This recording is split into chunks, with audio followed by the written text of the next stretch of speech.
میں اپنے آپ کو علامتی تپڑ مارتا ہوں. یہ رہا تپڑ. سورہ بقرہ سورہ نمبر 278 میں ہے، اے ایمان والو اللہ سے ڈرو اور جو کچھ سود کا بقایا ہے اس کو چھوڑ دو اگر تم ایمان والے ہو. یہ اللہ تعالیٰ کے ساتھ جنگ اور اللہ کے رسول کے خلاف جنگ ہے، اور اگر تم توبہ کر لو گے تو تم کو تمہارے اصل اموال مل جائیں گے، نہ تم پر کسی پر ظلم کر پاؤ گے اور نہ ہی تم پر ظلم کر پائے گا. سر جب قرآن شریف کہتا ہے، جب اللہ تعالیٰ کہتا ہے کہ سود حرام ہے، اللہ تعالیٰ سے جنگ ہے، مگر یہاں پر سود لیا بھی جا رہا ہے اور سود دیا بھی جا رہا ہے، تو مجھے بتائیں ہمارا ملک خاک ترقی کرے گا؟ میں اس چیز پر بائیکاٹ کرتا ہوں کہ یہ ہمارے یہاں پہ ایف بی آر کے افسران بیٹھے ہوئے. ایک ہندو آج ہمیں بیٹھ کر سود کے بارے میں اللہ کا حکم سنا رہا ہے. تو میں اپنی بات آئندہ کروں گا، صرف یہ ایک بات چونکہ آگے آ گئی تھی. تو اس ہندو کے کہنے پر میں اپنے آپ کو ایک مسلمان ہوتے ہوئے، سینٹ جیسے ادارے کا ممبر ہوتے ہوئے، میں اپنے آپ کو علامتی تپڑ مارتا ہوں. یہ رہا تپڑ.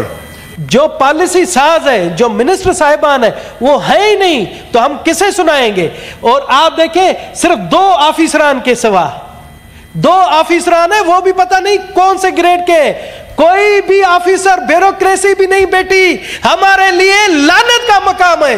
سر میں کہتا ہوں کہ ہمیں تو تمام، آپ بحیثیت کسٹوڈین آف ہاؤس ایک آج رولنگ دے کہ اگر کوئی نہیں بیٹھتا یہاں پر منسٹر، کوئی آفیسر نہیں آتا ہے تو آپ انہیں نوکری سے نکال دے، منسٹروں کو اس ایوان سے برطرف کر دے. یہ آپ کا اختیار ہے. سر ہم یہ کسے سنائیں؟ مجھے بتائیں سر، ہم کسے سنائیں؟ کس طرح سے یہ بھاری بھرکم یہ کتابیں یہ بیوروکریسی نے بنا کر رکھی ہیں؟ یہ دیکھیں بھاری بھرکم کتابیں. ہمیں کہا گیا ہے کہ جی ہم عوامی نمائندے بجٹ پر بحث کریں. سر یہ 14 دن دیے جاتے ہیں اس بحث کے لیے. مجھے یہ بتائیں کہ ہم یہ بھاری بھرکم کتابیں کتنے دنوں میں پڑھیں گے اور کیا کریں گے؟ اور مجھے حقیقت میں بتا رہا ہوں، مجھے کبھی کبھار سخت افسوس ہوتا ہے کہ ہماری حکومت سود پر سود لیتی جا رہی ہے، سود پر سود. اور ابھی اس بجٹ میں جو ایک چیز میں نے دیکھی ہے، ہم سود تو لے رہے ہیں، سود پر دوسرے لوگوں سے، دنیا سے پیسے لے رہے ہیں.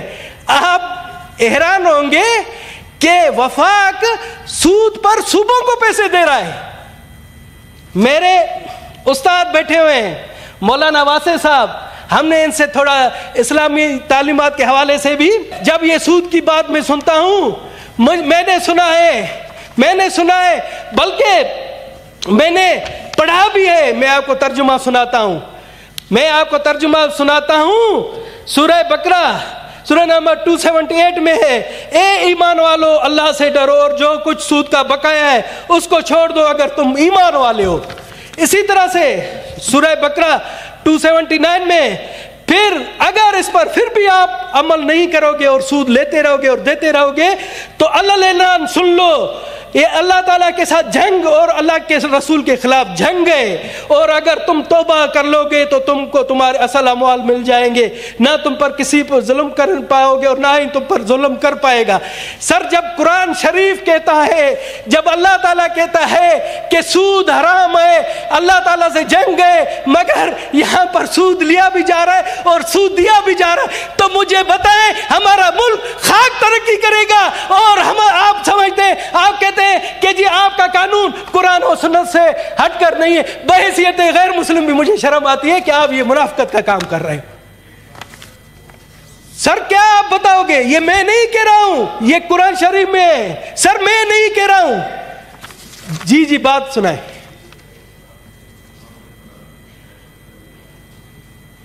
روم میں اجلاس ہو رہے ہیں نا تمام، اس میں وزراء بھی ہے، افسران بھی ہے، میٹنگز ہو رہے، تو جو یہاں پہ نہیں، وہاں پہ اس ٹائم ہاؤس میں افسران بیٹھے ہوئے، ذمہ دار افسران. ذمہ دار مجھے ان کی حاضری دکھائیں. سر ہمیں حاضری دکھائیں، ہم چاہتے ہیں حاضری دکھائیں. کون سے افسران ہیں؟ 3 افسران. آج پی این ڈی کے ہونے چاہیے تھے، آج فنانس کے ہونے چاہیے تھے، اور آج جتنی 40 وزارتیں، 40 وزارتوں کا ایک افسر بھی ہوتا تو یہ آپ کی گیلریاں بن رہی ہوتی. یہ سفید جھوٹ ہے سر، یہ سفید. آپ کیمرہ مین سے دیکھیں سامنے اگر آپ کو نظر آئے سر میں اس چیز پر بائیکاٹ کرتا ہوں کہ یہ یہاں پہ ایف بی آر کے افسران بیٹھے ہوئے، یہاں پہ ایف بی آر کے افسران بیٹھے، فائنانس کے بیٹھے، سارے بیٹھے، سن کے جا جی بیٹھے ہوئے. سر ایک میری عرض سنیں. نہیں آپ کھڑے، سر میری عرض سنیں چیئرمین صاحب، ایک میری معمولی عرض سنیں.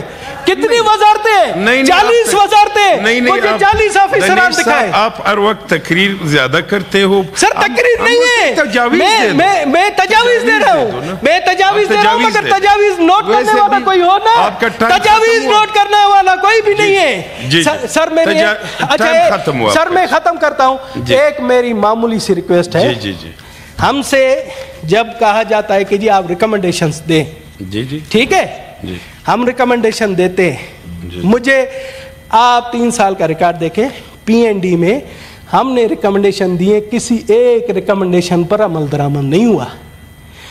تو آج آپ رولنگ دیں، ہم دیتے ہیں ریکمنڈیشن، آج آپ رولنگ دیں.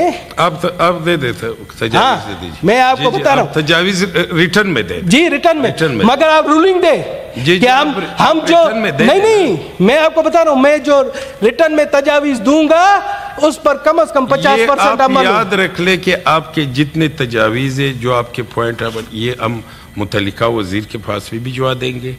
اور انشاءاللہ میری 2.5 مہینے کی کارکردگی بھی آپ دیکھ رہے ہو، اور میں بھی آپ کا 7 سال کا. اچھا سر، ابھی میری بھی ایک پیشن کوئی سن لے، میری بھی پیشن کوئی سن لے. یہ تمام لوگ گواہ ہیں، یہ پی این ڈی کی تجاویز سب دیں. اگر ایک بھی تجویز پر عمل ہوا، میں دنیش کمار 1 سال یہ جو اجلاس اٹینڈ نہیں کروں گا. جی بس شکریہ. بہت شکریہ جناب چیئرمین صاحب. سب سے پہلے اپنے دوست دنیش کمار کا تذکرہ کرنا چاہوں گا. وہ ہندو مذہب سے ہے اور ہمارا مذہب ہندو مذہب کی بھی قدر کرتا ہے، ہر مذہب کی قدر کرتا ہے. ان کے ساتھ ہم دوستی رکھ سکتے ہیں، اس کے ساتھ ہم بیٹھ سکتے ہیں، میرا ذاتی دوست بھی ہے. ایک چیز جو انہوں نے قرآنی آیات کا حوالہ دیا ہے سود کے بارے میں، قرآنی آیات سنائی ہے، اللہ کا حکم سنایا ہے. میرے خیال سے ایک ہندو کی زبان سے اور ہماری کان میں آتے ہوئے میرا تو جگر میں آگ لگی.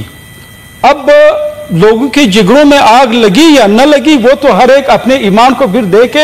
ایک ہندو آج ہمیں بیٹھ کر سود کے بارے میں اللہ کا حکم سنا رہا ہے. تو میں اپنی بات آئندہ کروں گا، صرف یہ ایک بات چونکہ آگے آ گئی تھی.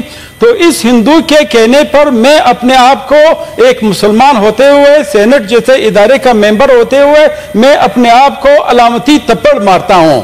یہ رہا تپڑ، یہ میرے منہ پہ تپڑ ہے، اور اس پہ ہمیں سوچنا چاہیے. ایک ہندو آج ہمیں اللہ کا حکم سنا رہا ہے، ایک ہندو آج ہمیں اللہ کا حکم سنا رہا ہے کہ اللہ کے رسول صلی اللہ علیہ وآلہ وسلم نے 1400 سال پہلے اللہ کا حکم سنایا تھا، اور اسی وقت اس معاشرے میں سود ختم ہو گیا تھا. نہ صرف ہم 1400 سال سے انکار ہے، بلکہ آئندہ بھی ختم نہ کرنے کا ہم نے ایک چیز کی ہوئی ہے کہ ان سود کو ختم نہیں کریں گے. یہ اللہ کے حکم عدولی ہے. اس پہ برائے مہربانی بجٹ ہوتا رہے گا، معیشت ہوتی رہے گی. برائے مہربانی اللہ کے اس نافرمانی سے نکلنے کی کم از کم کوشش کرے، کم از کم اپنے ذہن میں لائے کہ اس عذاب سے نکلے. اور جو سود کی جو حرمت اللہ تعالیٰ نے، اللہ کے رسول صلی اللہ علیہ وآلہ وسلم نے جو ہمیں بتائی ہے، جتنے بھی گناہ ہے، ایک تو شرک ہے. میرے خیال سے جہاں تک مجھے علم ہے، سود کا دوسرا نمبر آتا ہے، شرک کے بعد سود کا دوسرا نمبر آتا ہے. اور ہمارا ملک پورے سود پہ نہ صرف چل رہا ہے، بلکہ ایک مائنڈ سیٹ کے تحت لوگوں کو بتایا گیا ہے کہ سود کے بغیر ہماری معیشت نہیں چل سکتی. آپ جو آپ کا نزدیک کا ملک ہے افغانستان، اس کو دیکھ لیں، اس میں سود بالکل ختم ہو چکا ہے. یہ بالکل حکم عدولی ہے، یہ نہیں کرنی چاہیے.